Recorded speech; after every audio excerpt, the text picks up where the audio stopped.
Yes.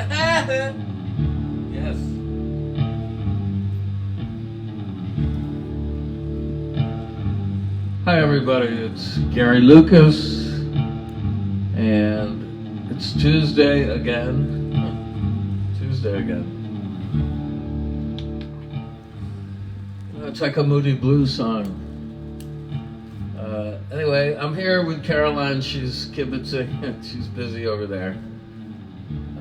Maybe she'll join us and sing along with this one, but probably not. I doubt it. Anyway, yeah, it's March 30th.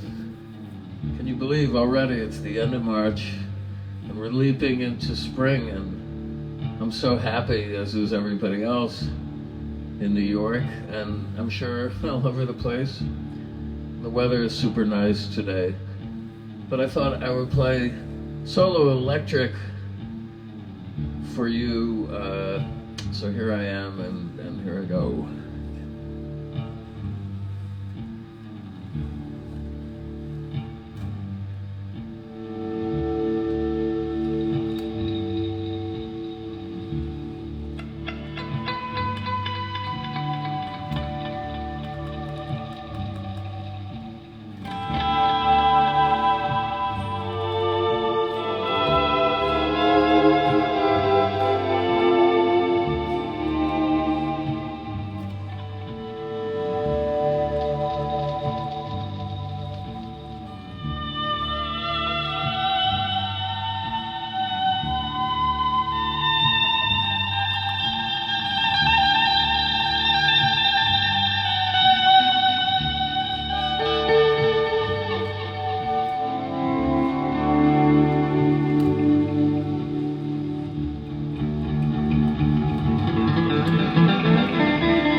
This is Hymn à l'amour.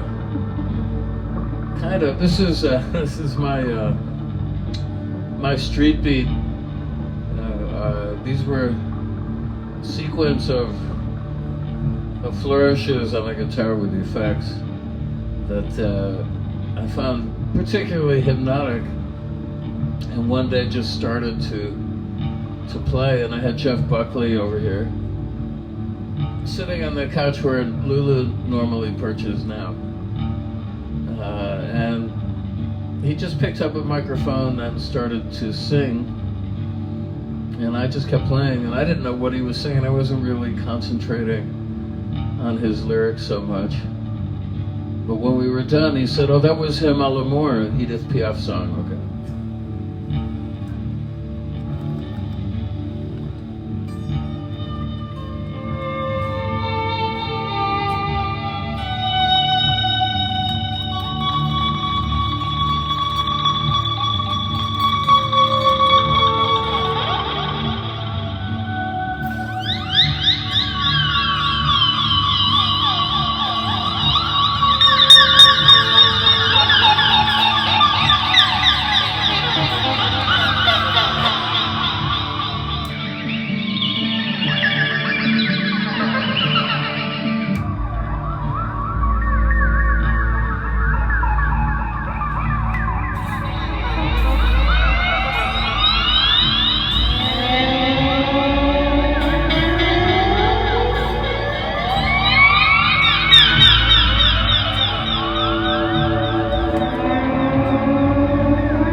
what's going to emerge in these improvs.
see, there's all sorts of corners one can go to in these improvs, and I want to thank Downtown Music Gallery for mentioning me in their weekly newsletter. It's a great, great store. If you happen to be in New York City, please go and visit them.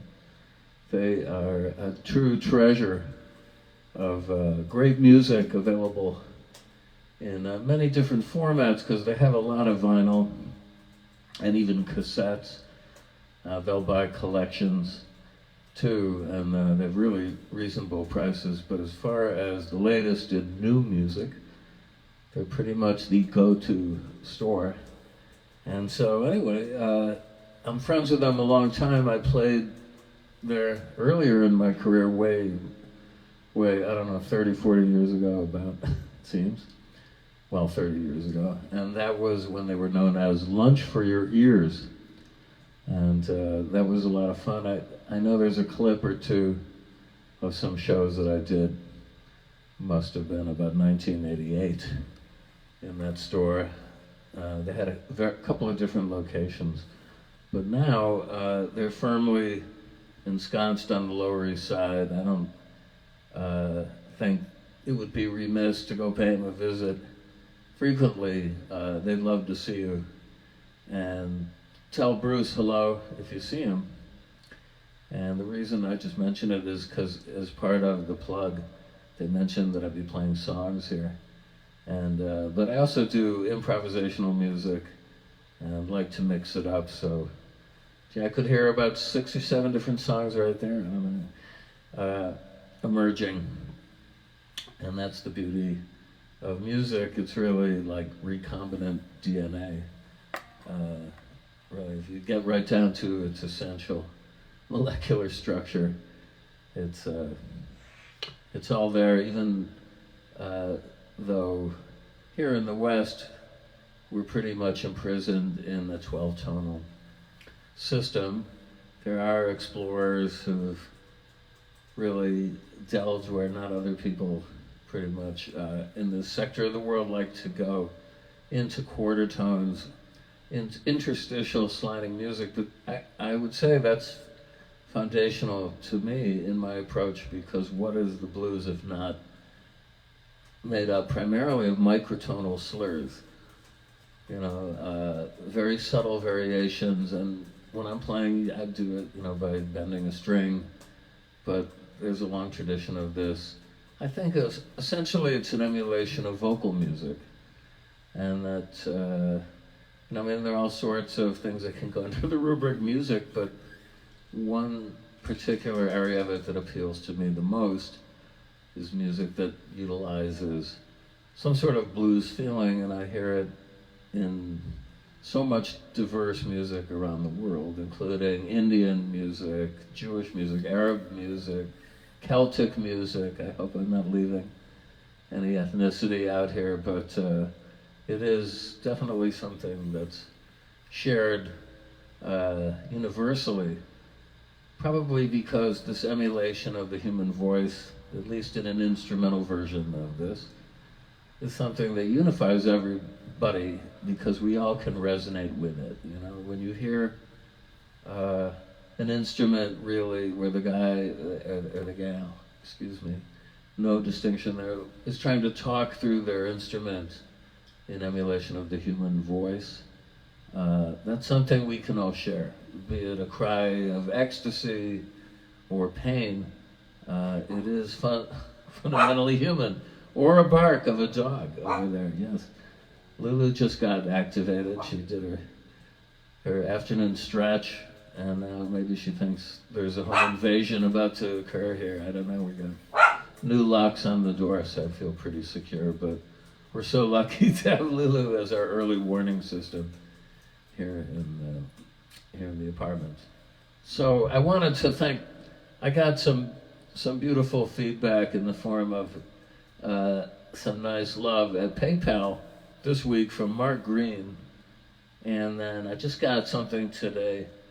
I think it's Stuart Henry. I gotta check my notes. Excuse me. No. Dead air. That's I want to get this one right.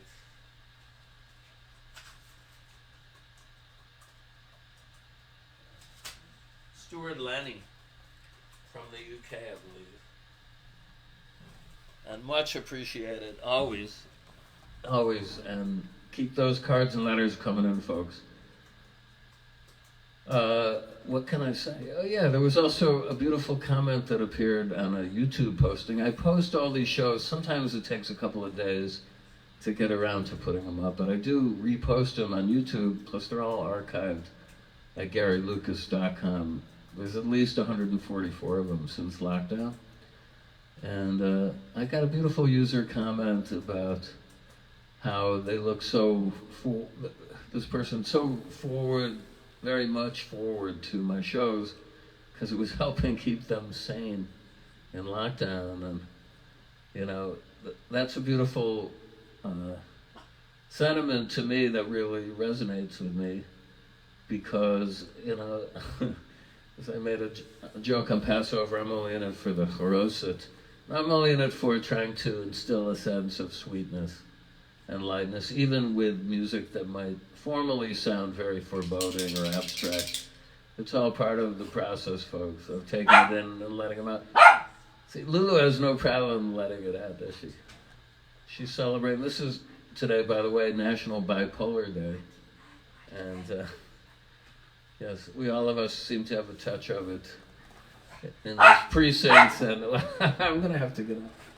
Let's see if Caroline can do her number on Lulu. We have a spray that seems to quiet her down, although it's, yeah, okay. Like Caroline, I would love to point the camera over there, but I will get some nasty blowback. But Caroline seems to know how to pacify Lulu in times like this. Basically, throwing a little soft rubber ball around, or a plush toy. And as you've seen shots of the apartment, you know we have a lot of them. And so, okay, what else can I tell you? I just got in the mail, only because I've seen this movie too many times and I decided I had to read the book. Cormac McCarthy's No Country for Old Men. I think this is one of the best Coen Brothers movies, although every time it's on and I want to revisit it, if Caroline is there, she refuses because she abhors violent films, and I don't blame her, but this one is so well done and so viscerally creepy and compelling, and yeah. But that's what we have Lulu around to mitigate against all these emotions. I mean, it's great. I recommend Dogs, guys. You know, and I'm definitely into animal liberation, but the dog is definitely the most, they will love you unconditionally. Okay, wait a second.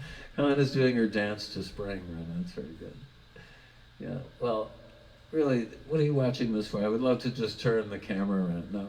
Okay.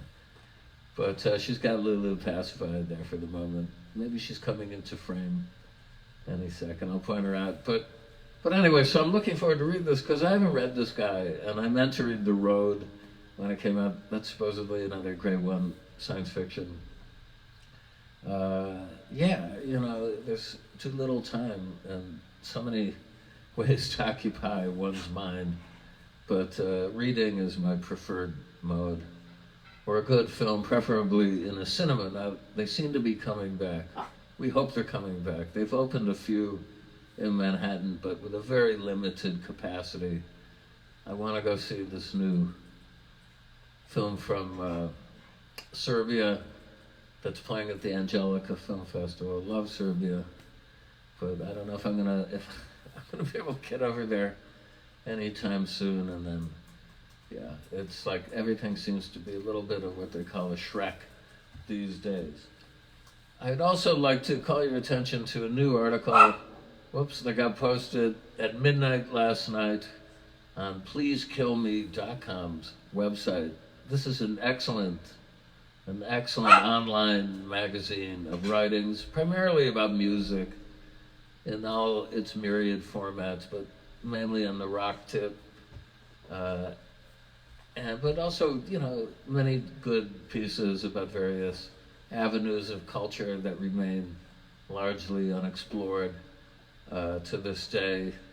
So I contributed a piece in the form of a memoir of a very memorable collision of two larger-than-life personalities who it was my great pleasure to befriend and to try and make stuff happen with, and that would be Arthur Russell, celebrated, legendary downtown, if you like that term, guy, composer, cellist, songwriter, disco maven, enigma, very, very creative. Probably after Captain Beefheart Don Van Vliet, the most creative musician I'd encountered, and I've met a few and worked with many.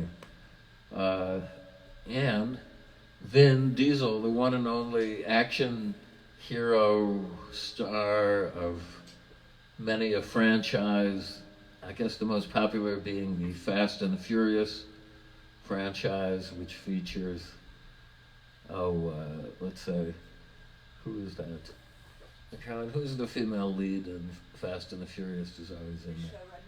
No, we know that, but wait, it's Jordana Brewster, who is the daughter, I guess, of the old president of Yale University, Kingman Brewster, who was very much operating when I attended that hallowed university.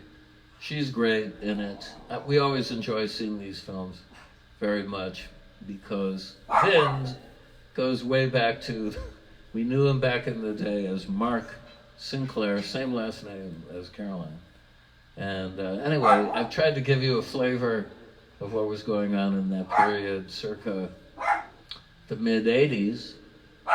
And so check it out. It's a good long read. They even unfortunately chopped a bit out of it, but c'est la vie. There's some good stories still left to be told there, believe me. And I'll save that one up for another occasion. But check that out. And what else? Oh yeah, we put a new clip together. I want to thank so much Dave Pearson for this. Dave and my other friend Triple A are two people who definitely have devoted a lot of their time to trying to create some visual splendor around my web series, whatever you'd like to call this, 3 times a week live streaming thingy. And also on my latest album, The Essential Gary Lucas. I'm not supposed to pick it up, but I think, well, you know it, and I've mentioned it before, and I will mention it again. But check it out because there's 12 unreleased tracks. I haven't stressed that enough, but I will do it again. I recently contacted my friend Mike Shore, who I've known for years, who's a good guy and a friend and was a very active writer about rock music and other music back in the day, was a news writer at MTV News, was in fact the guy who called me to tell me Jeff Buckley was missing on that fateful afternoon. Anyway, so I contacted Mike and I said, I'd really like to send you this thing. And he said, well, that's okay, I think I got all your stuff. And I said, yeah, but there's 12 unreleased tracks on it. Aha, okay, well, so that perked his interest. But he's a completist on my work, but most of you probably tuning in are not. So there is a whole cornucopia, a treasure trove of unheard music waiting for you to be discovered, waiting for me to have you discover it, I should say. And with that, I don't know, I guess I've uttered my last utterance for this afternoon. Hymn à l'amour, don't forget. Now that appears on a Knitting Factory album that Hal Wilner produced, entitled Songs to No One. The music of Jeff Buckley and Gary Lucas. It's early work of ours. It came out in 2002. It actually charted in France. And there were about 5 different international editions. There was a Japanese edition, a Canadian version, a UK version, what else? A French version, and a US version. And it's a good one. And Hal, God rest his soul, did an excellent job chopping and channeling it. So this is the opening track, Him a l'amour, as mentioned. I wasn't sure what we were doing as far as what song we were playing. It just seemed to evolve in the playing, and started out with that music that you heard at the top there, and we just took it from there. And then at the end, Jeff said, okay, that was Him a l'amour. So going into the playback, I picked out the fact that he had indeed sung beautifully this Edith Piaf standard. So check that one out, and so I will see you on Thursday. Thank you so much for tuning in, as always. Love you guys. And okay, let's talk.